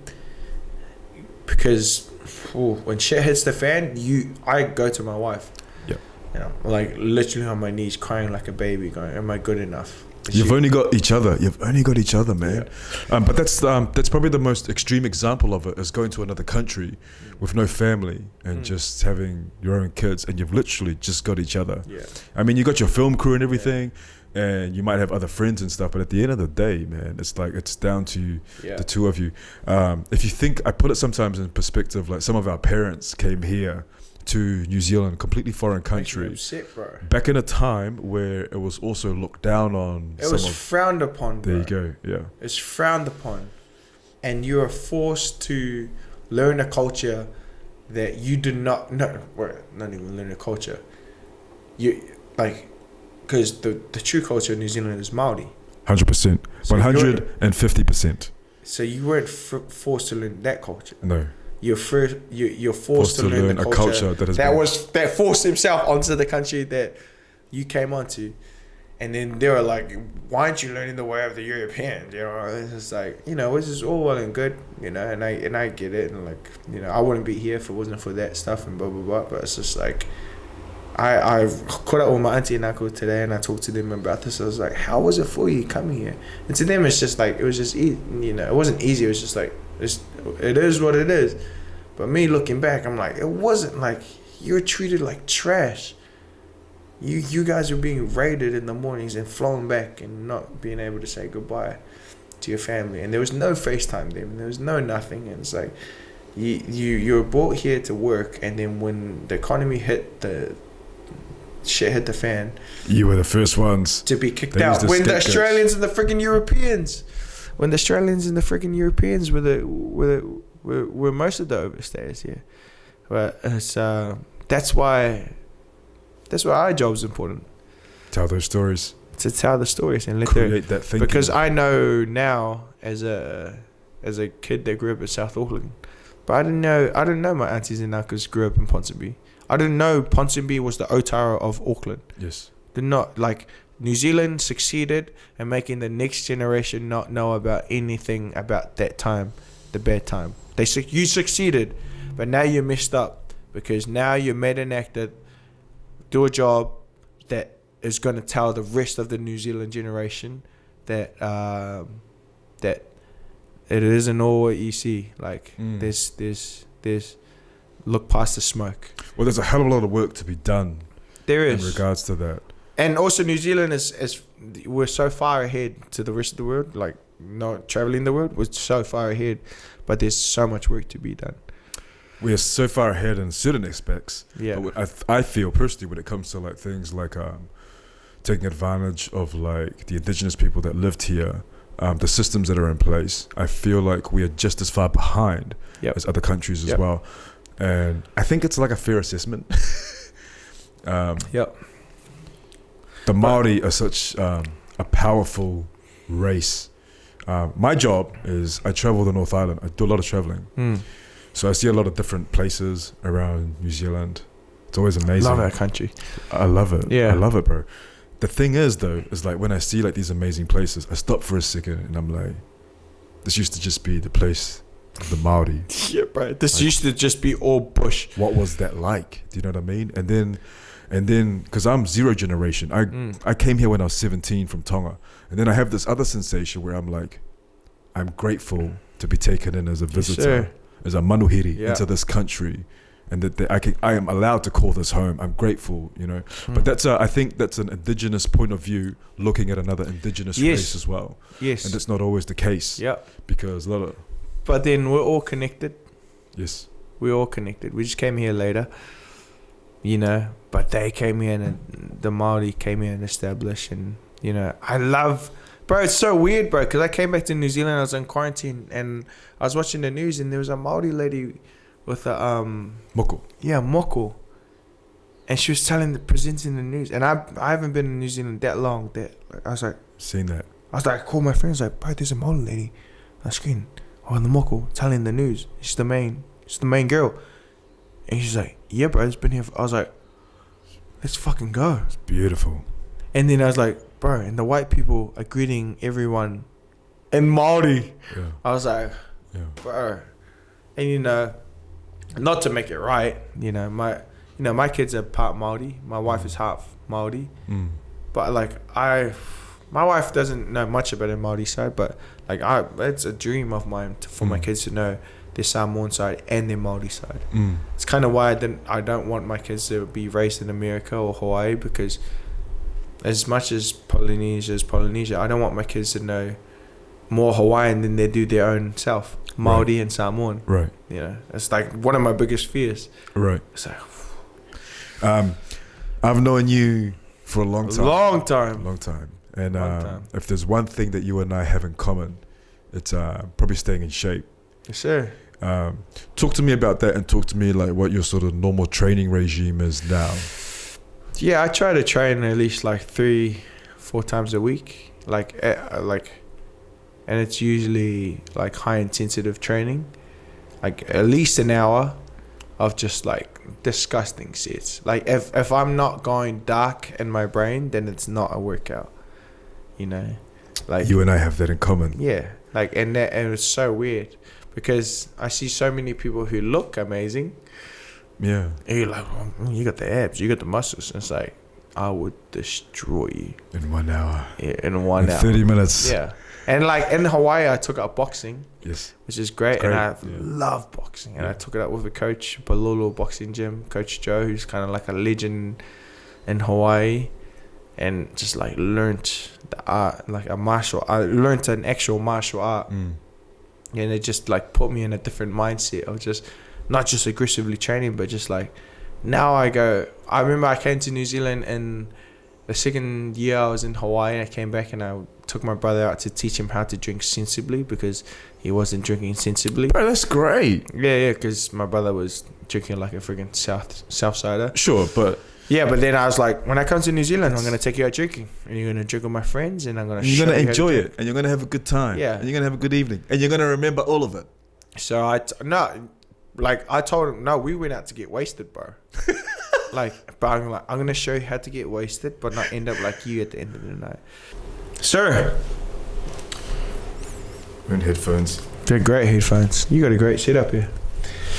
Thank you, bro. It's a pretty simple setup. Yeah. And every now and then, I don't know if the audience is listening, but you can hear a car go by. Yeah. Dogs barking. You will never understand what really goes on behind the scenes. Yeah. You may hear a domestic or two. Yeah. But this really is a garage in South Auckland. That's what I love. So, this is as real as it gets. There's no one behind the cameras. There's no one behind the lights. That's what I love about it. Every now and then the battery dies and I get up and I have to turn it off and turn it back on. Yeah. But this really is like a labor of love. Yeah. But you know why I turned up? I told Mike before this is like I turned up. Like I don't say yes to a lot of things. And when he asked me, I said yes. But mainly because you're a good person and I know your work ethic. And even when I was overseas, I understand your grind. It's for your family. I'm the same. Yeah. And I feel like sometimes in this industry, whatever, some people get the light shone on them and they don't deserve it. Because they're not actually good people. You know, and you're a good person, bro. Oh, thank you, bro. I judge people by their character. Like, I don't care what anyone does. Like, I have friends in many different, not even in the acting industry, like, and they've done some stuff. And I'll judge you from your character. The criminal, the person in Herne Bay could think that the baddest criminal in Mount Eden prison is bad, and I'll look at him and I talk to him for a while and get to know him, and I'm like, that's one of the greatest people I know. Yeah, because everyone's a person. You're a person. Everyone has gone through different things to get them to different places of where they're at. Yes. I'm really happy that you're here. I'm stoked that I'm here. I've been looking forward to this all week. Like, same, bro. For real. But because we haven't caught up in years. But I know that we have like probably very similar values. Just trying to be good people, man. Just trying to be good dads. And that's pretty much the main thing. Yeah. It's like when you just try and be a good person. Yeah. Which I think is undervalued in this world. Yeah. Like a lot in this world. And I feel like it's the secret ingredient to succeed in whatever you want in life. And sometimes people get sucked into trying to be someone else or trying to be like this, or this job requires this. But at the end of the day, like, I feel like it's like, take a risk, try being a good person, and see what that does for you. And most people won't take it. Do you think it's kind of like the secret to happiness as well? It is, I think. It's also when there's a dog. Southside, baby. Southside. It's also when you give without expecting anything in return. When you do things for nothing. Yeah. Yeah. Because the world only revolves, on people and on kindness. Yes, like I know this, like, through my life, like, I know that love conquers all. There's one thing I know. Like, there's so many people I could hate in my life. So many people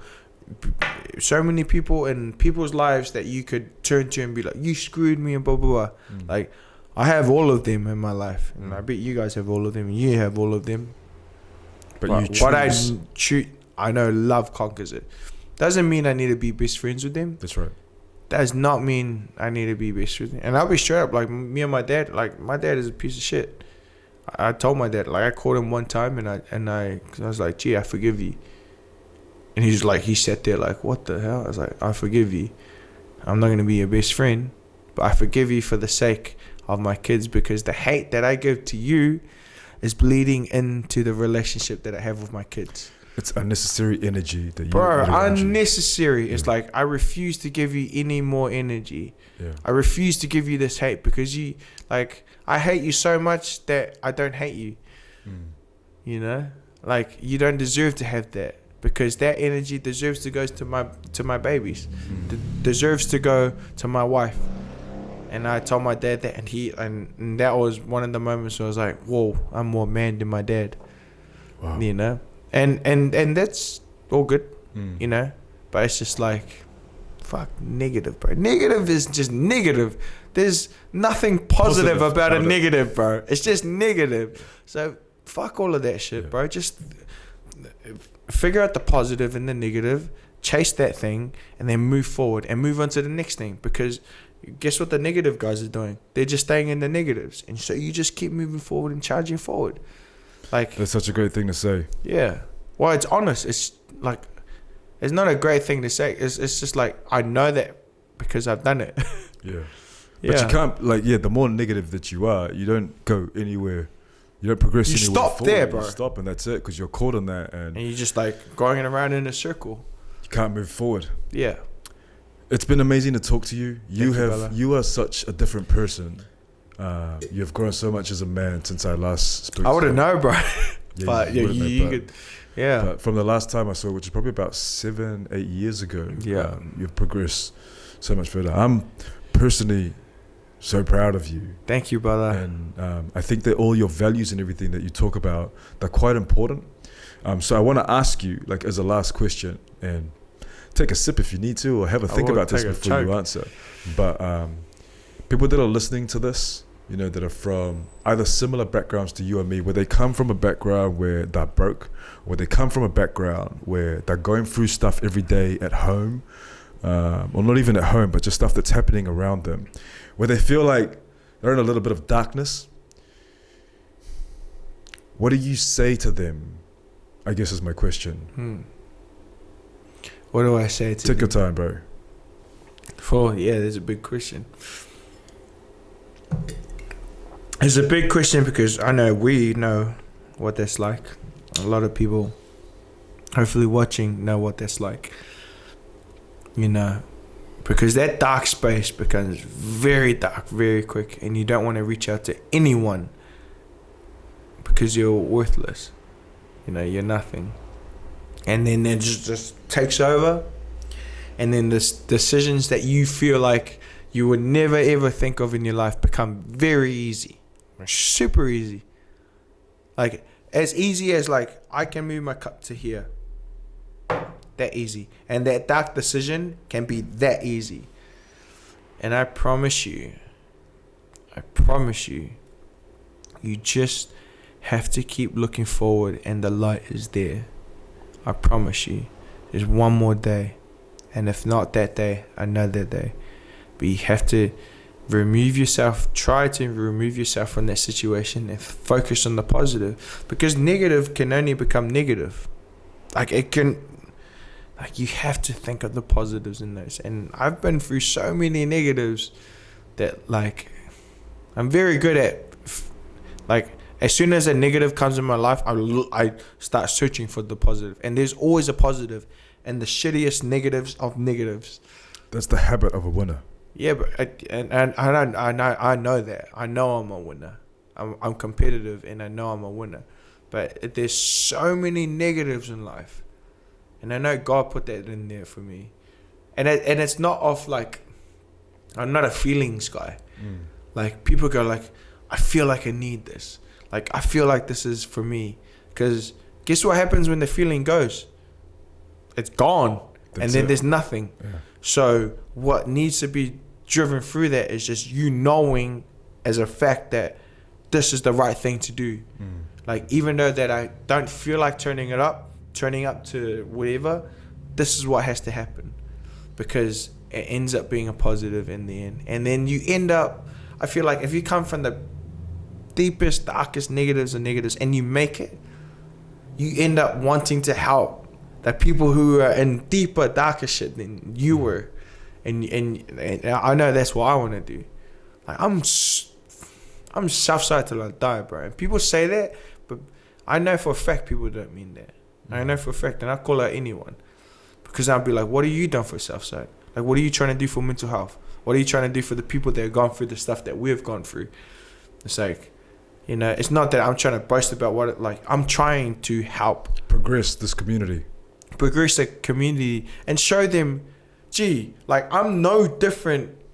People are like, you're so special. I'm like, gee, there's like thousands of me back in this little town called Otara, back in this little group called South Auckland, that, like, if you just made them believe in themselves, they would be on this thing, you know. And I'm thankful that they're not, because I'm fucking paying my bills. But, like, I want to go back and make sure that these kids, make sure they realize, gee, you can do exactly what I'm doing right now. 100%. And you can go further than me. Please go further than me, because I went further. I hope to go further than the people before me. And I hope you do what I've done. You pay respect to the people that went before me. Before you. Because my biggest idol is Nathaniel Lee's. It used to be Denzel Washington, but like, through my career, it's Nathaniel Lee's. That's paving a way for you. But I wouldn't be in this position. Frankie Adams, KJ Upper would be nothing.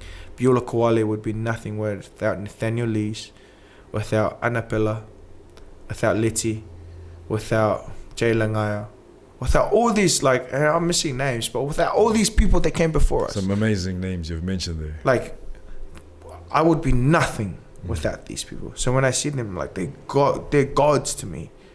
It's like, thank you. And there would be nothing without the storytellers before them, the orators before them. You know, so, like, I hope to pave the way for the next generation to go out there and kill it, and then do way more things than I've done.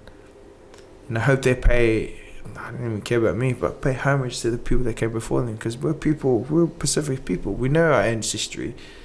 We always pay homage to our ancestors. 100%. Yes, sir. Yeah. Thank you. Well, it's been an honor to have you on the show, man. Thank you, brother. And the least I can do, man, is just wish you and your family all the best. With all my heart, wish you all the best, man, with the future. Appreciate and thank you again for coming on. Love you, Docs. I really appreciate it also. Malo. Thank you. Yo, was the mic on Mike? They took that mic on Mike and pour us another one. Let's do it right though, Mike. We feeling nice though, Mike. Gather round, gather round. And turn that mic on Mike. And turn that mic on Mike. Yeah, Garage Drinks with Mike.